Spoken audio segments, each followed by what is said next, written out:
Hi, everybody. Hey there. Here we are, week 3. Already? Yep, here we are, tips and tools. I love this week because know. it's always nice to have some positive solutions for things, right? We can talk about how things affect us and all the negative stuff, but to have some concrete tools and tips and things that we can try and see if it's going to give us any kind of help or relief. That's right. Let's it's do important. it. It's important going forward, right? We can see, again, trying each one to see which one resonates with you right now.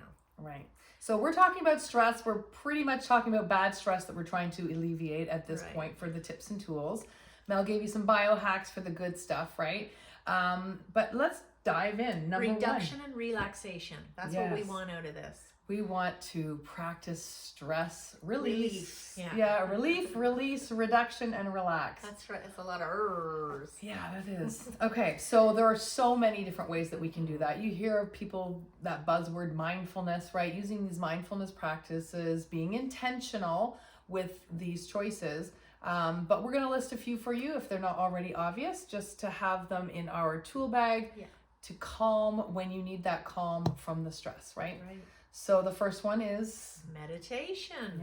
Yeah, it's a big one. It's one we always go back to because there's so many different forms of meditation, but look around, see if there's something that you've used before, like just dig into your head and go, oh yeah, that was really good. I liked that. Try it again. Yeah. There's guided meditation, silent meditation. There's apps that you can use that there's lots out there. Can put you to sleep, calm you down. So there's lots of Give it a stuff. try. Right. Another way to help in the same category would be deep breathing techniques. And these are great because Mel talked about a couple last week as well, but just overall helping with, our breath work, helping us center and get focused. It's nice for preventative too, I think, because if you get into a regular practice, you are going to help prevent and reduce stress that's in your life or prevent it from coming in. So as with the meditation, both of those are really good too. Yeah, absolutely. Pull it back in, right? And then there's the physiological side, which if you may have already done your mindful moment with me in the first week, we talked about this. So this is, instead of doing the breath work, which is, it's hard to calm yourself down when you're already in that heightened state of whatever that's got you stressed out, right? That breath work may take too long to get to the results. So this is just a really quick It's like a kill switch. Yes. Yeah, it's like a kill and switch. Just like turn it off, short circuit it, and really help in quick ways. So check out your mindful moment there. Then we go on to guided imagery as an option. Yeah. So again, just thinking about something that brings you back to a space of calm. And again, that's programming yourself by repeating this, right? Getting repetitive with this. Something like heart math is great for that. Look that up. But it's guided imagery. It's just bringing yourself to a presence or into the space that you are visualizing. And again, repeating that will get your body to drop down. Trigger right away. You picture, the field of flowers, or some pink hazy, beautiful something that makes you happy, right? So it could be colors or imagery. Similar to how tapping can bring you down. Progressive muscle relaxation, again, talked about that in the mindful moment, so I won't really get into it, but it's a really quick way, right, where you're intensely, tightening your muscles and releasing them. And you have to make sure while you're doing it, you're focusing on the feeling of the tension and then the release, right? So that you're working with it.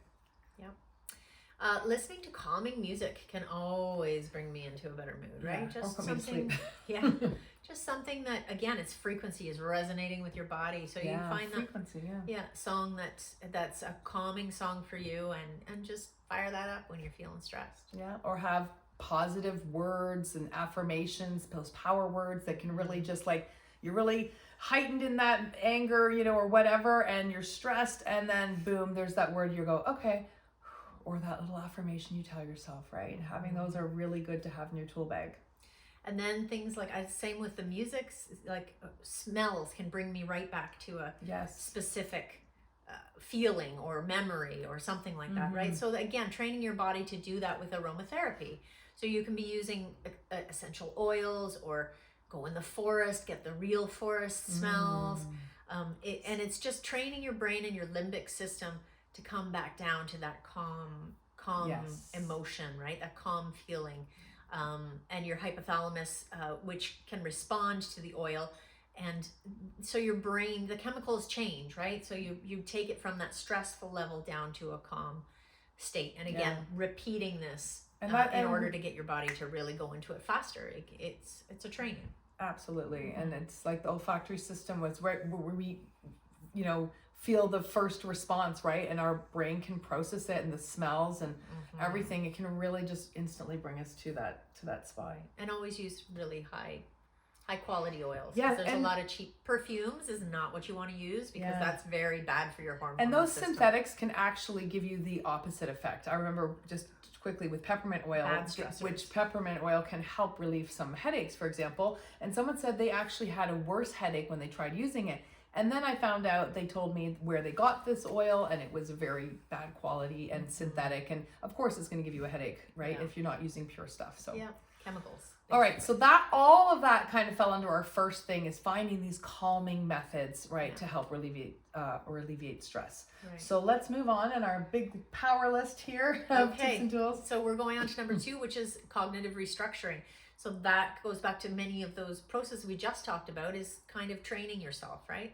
To train your body to react to what you want it to react to in a calming way versus the stresses. Right. And I mean, there's patterns that we can look at, right? And re-patterning or reframing things. And asking yourself the questions like, why am I thinking that? Is there evidence to that? It's just like a coaching question, right? Like if it's, why do I think it's true if I don't have evidence, and just kind of working through these sort of alternative thinking and cognitive patterns. Precisely.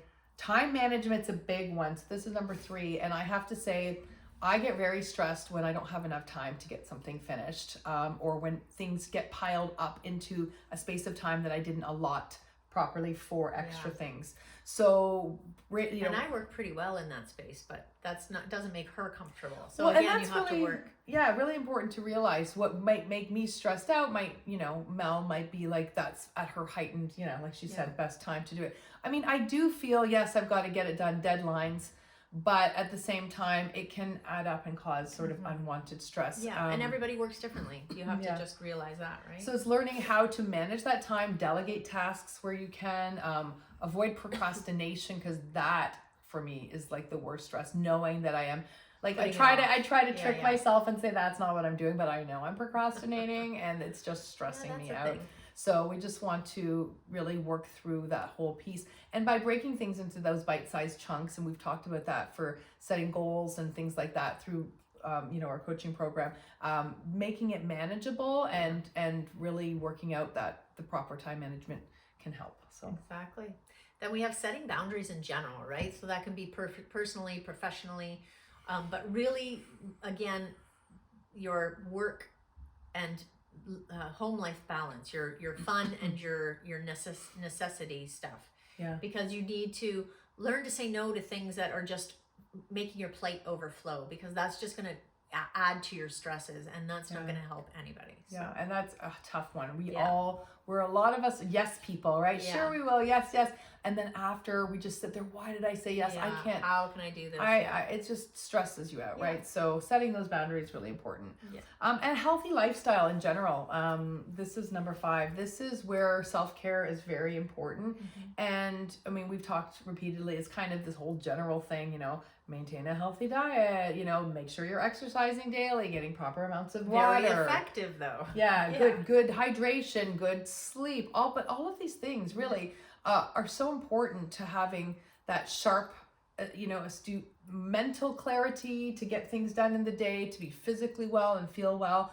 And then it helps with your, exercise, helps with your motivation. It really, it fires you up, right? So, and part of that, I think, is personally finding things that I enjoy doing. Because if I have to exercise, because I know I need to, I'm going to do something I like doing. Yoga, dance, walking. Exactly. I'm not going to go, maybe hit a gym the way other people would. So finding those things that that you really enjoy. And then avoiding a few things as well that can stimulate you in a wrong way, like caffeine or alcohol. Yeah. I like a glass of wine now and then, but yeah, it's the over excessive amounts, and you know, it can have. And there's a glass of alcohol, and then there's the glasses that they make now for alcohol, which hold, you know, half the bottle. Okay, Miss Judgy. Yeah, just a point to take into consideration, right?